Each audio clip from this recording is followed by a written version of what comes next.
ಸಾಯಿರಾಮ್ ಸಮರ್ಥ ಸದ್ಗುರು ಸಾಯಿನಾಥ್ ಮಹಾರಾಜ್ಗೆ ಜೈ. ನಮ್ಮ ಸಾಯಿ ಕುಟುಂಬದ ಎಲ್ಲ ಸಾಯಿ ಭಕ್ತರಿಗೆ ನಮಸ್ಕಾರ.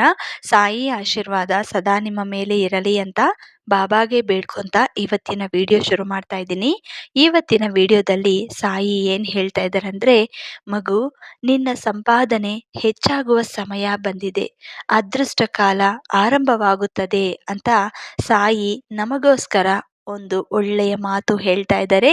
ಈ ಸಂದೇಶವನ ಮೂಲಕ ಸಾಯಿ ಎಂಥ ಸಂದೇಶವನ್ನು ತಂದಿದ್ದಾರೆ. ನಮ್ಮ ಜೀವನದಲ್ಲಿ ಎಂಥ ಕಷ್ಟಗಳು ನಾವು ಅನುಭವಿಸ್ತಾ ಇದ್ದೀವೋ ನಾವು ಸಾಯಿ ಮುಂದೆ ಹೇಳ್ಕೊತಾ ಇರ್ತೀವಿ. ಆದರೆ ನಮ್ಮ ಕಷ್ಟಗಳಿಗೆ ಒಂದು ಪರಿಹಾರ ಸಿಕ್ಕಿದ್ರೆ ಸಾಕು ಅಂತ ನಾವು ಸಾಯಿ ಮುಂದೆ ಬೇಡ್ಕೊಂತೀವಿ. ಸಾಯಿ ಯಾವುದಾದ್ರೂ ಒಂದು ರೂಪದಲ್ಲಿ ಬಂದು ನಮಗೆ ಆಶೀರ್ವಾದ ಕೊಟ್ಟು ನಮ್ಮ ಕಷ್ಟಗಳನ್ನ ಬೇಗ ದೂರ ಮಾಡ್ತಾರೆ ಅನ್ನೋ ನಂಬಿಕೆ ನಿಜವಾಗ್ಲೂ ನಮಗಿದೆ. ಆದರೆ ಬಂದಿರೋ ಅಂತ ಕಷ್ಟನ ನೋಡಿ ನಮ್ಮ ಪರಿಸ್ಥಿತಿ ಆಗ ತಯಾರಿ ಮಾಡ್ತಾ ಇರುತ್ತೆ. ಅಂದರೆ ನಾವು ನಂಬಿಕೆನ ಕಳ್ಕೊತಾ ಇರ್ತೀವಿ. ಆ ದೇವರ ಮೇಲೆ ಪೂರ್ತಿ ವಿಶ್ವಾಸ ಇಟ್ಟು ನಾವು ಏನೇ ಪ್ರಯತ್ನ ಮಾಡಿದ್ರೂ ಕೂಡ ಪ್ರಯೋಜನನೇ ಸಿಗಲ್ಲ. ಮತ್ತೆ ಈ ಥರ ನಮಗೆ ಯಾಕೆ ಆಗ್ತಾ ಇರುತ್ತೆ? ನಾವು ದೇವರ ಮೇಲೆ ಅಷ್ಟು ನಂಬಿಕೆ ಇಟ್ಕೊಂಡು ಪ್ರತಿ ವಾರ ನಾವು ಸಾಯಿ ಮಂದಿರಕ್ಕೆ ಹೋಗಿ ಸಾಯಿ ಆಶೀರ್ವಾದ ತಗೊಂಡು ಸಾಯಿ ಹೇಳೋ ಸಂದೇಶವನ್ನು ಪೂರ್ತಿಯಾಗಿ ಕೇಳಿದ ನಂತರ ಅದನ್ನು ಆಚರಣೆ ಮಾಡುತ್ತೀವಿ. ಆದರೆ ಕೆಲವೊಂದು ಸಮಸ್ಯೆಗಳು ನಮ್ಮಿಂದ ದೂರ ಆಗೋದೇ ಇಲ್ಲ. ಏನಕ್ಕೆ ಅಂತ ನಾವು ಚಿಂತೆ ಮಾಡ್ತೀವಿ. ಆ ಸಮಯಕ್ಕೆ ಸಾಯಿ ಕೊಟ್ಟಿರೋ ಅಂಥ ಪರಿಷ್ಕಾರ ಒಂದು ಏನಂದರೆ, ಪ್ರತಿ ವಾರ ಗುರುವಾರ ಸಾಯಿ ಮಂದಿರಕ್ಕೆ ಬಂದಿದ ನಂತರ ನನ್ನ ಮುಂದೆ ನನ್ನ ಆಶೀರ್ವಾದಗೋಸ್ಕರ ಕಾಯುತ್ತಿರುವಂಥ ನೂರಾರು ಜನ ಭಕ್ತರು ಇರ್ತಾರೆ.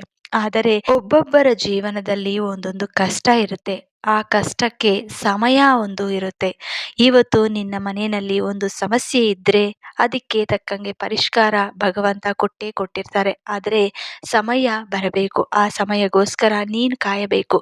ಭಗವಂತ ನಿನಗೆ ಇವತ್ತು ಈ ಪರೀಕ್ಷೆ ಕೊಟ್ಟಿದ್ದಾರೆ ಅಂದರೆ ನಿಜವಾಗ್ಲೂ ಬರೋ ಸಮಸ್ಯೆಗಳು ಇನ್ನ ಎಂಥವು ಇದೆಯೋ ನಮಗೆ ಗೊತ್ತಿಲ್ಲ.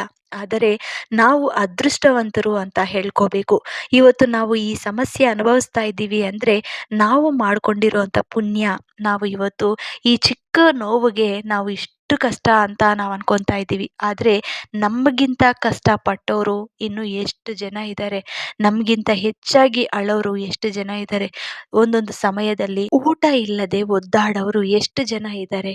ಆದಷ್ಟು ನಮಗಿಂತ ಕಡಿಮೆ ಇರೋರಿಗೆ, ಅಂದರೆ ನಮಗೆ ಇವತ್ತು 3 ಹೊತ್ತು ಊಟ ತಿಂತಾ ಇದ್ದೀವಿ, ಆದರೆ ನಮಗಿಂತ ಏನೂ ಇಲ್ಲ ಅಂದರೆ 3 ಹೊತ್ತು ಊಟನೇ ಸಿಗಲ್ಲ. ತುಂಬ ಕಷ್ಟಪಟ್ಟು ಒಂದೊತ್ತು ಊಟ ಸಿಕ್ಕಿದ್ರೆ ಸಾಕಪ್ಪ ಅಂತ ತಿನ್ನೋರು ಇಡೀ ದಿನ ಕಷ್ಟಪಟ್ಟು ದುಡಿದು ಆದ್ರೂ ಅವರ ಜೀವನ ಮುಂದಕ್ಕೆ ತಳ್ಕೊತ ಹೋಗ್ತಾ ಇರ್ತಾರೆ. ಅಂಥವ್ರನ್ನ ನೀವು ನೋಡಬೇಕು.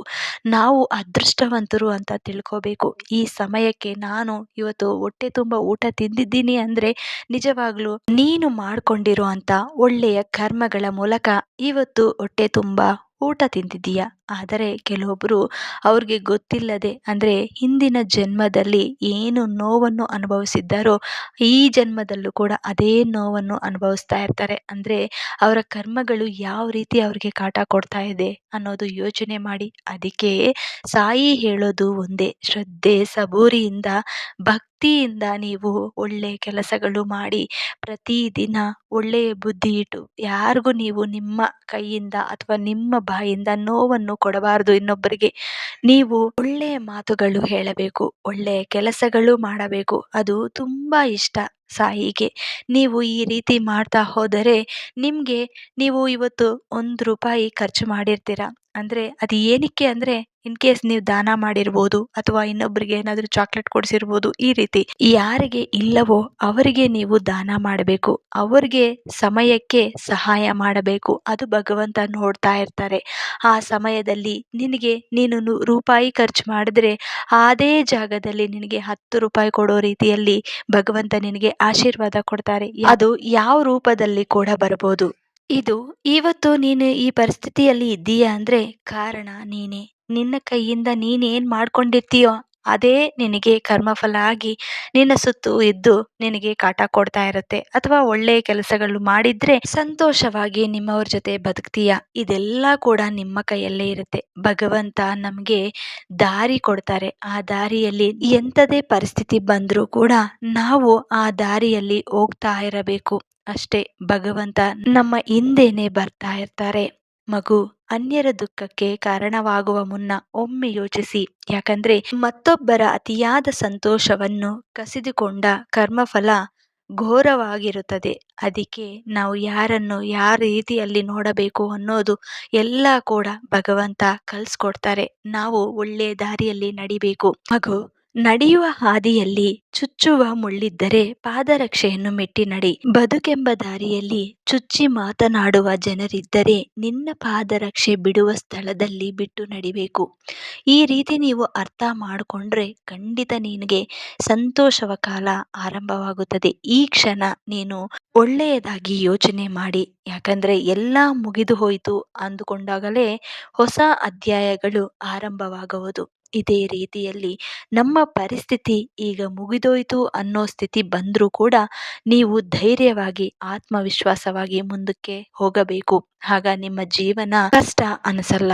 ಭಗವಂತ ಎಲ್ಲ ನೋಡ್ತಾ ಇರ್ತಾರೆ. ಒಳ್ಳೆಯ ಜನರಿಗೆ ಒಳ್ಳೆಯದಾಗಿ ನೋಡುತ್ತಾರೆ. ಸಮಯ ಬರಬೇಕು, ನೀವು ಕಾಯಬೇಕು. ತಾಳ್ಮೆಯಿಂದ ಅನುಭವಿಸಿ. ಏನೇ ಕಷ್ಟ ಬಂದರೂ ಭಗವಂತ ಆಶೀರ್ವಾದ ಅಂತ ಸ್ವೀಕರಿಸಿ ಅಂತ ಇವತ್ತು ಸಾಯಿ ನಮಗೋಸ್ಕರ ಒಳ್ಳೆಯ ಸಂದೇಶವನ್ನು ತಂದಿದ್ದಾರೆ. ಈ ಸಂದೇಶವನ್ನು ಇಷ್ಟ ಆದರೆ ನಮ್ಮ ಸಾಯಿ ಫ್ಯಾಮಿಲೀಸ್ಗೆ ಶೇರ್ ಮಾಡಿ, ಲೈಕ್ ಮಾಡಿ. ಹೊಸದಾಗಿ ನಮ್ಮ ಚಾನಲ್ನ ನೋಡ್ತಾ ಇರುವಂಥವರು ದಯವಿಟ್ಟು ಸಬ್ಸ್ಕ್ರೈಬ್ ಮಾಡಿಕೊಂಡು ಸಪೋರ್ಟ್ ಮಾಡಿ. ಮತ್ತೆ ಇನ್ನೊಂದು ವಿಡಿಯೋದಲ್ಲಿ ಭೇಟಿ ಆಗ್ತೀನಿ. ಅಲ್ಲಿವರೆಗೂ ನಮಸ್ಕಾರ. ಸರ್ವೇ ಜನ ಸುಖಿನೋ ಭವಂತು. ಜೈ ಸಾಯಿರಾಮ್.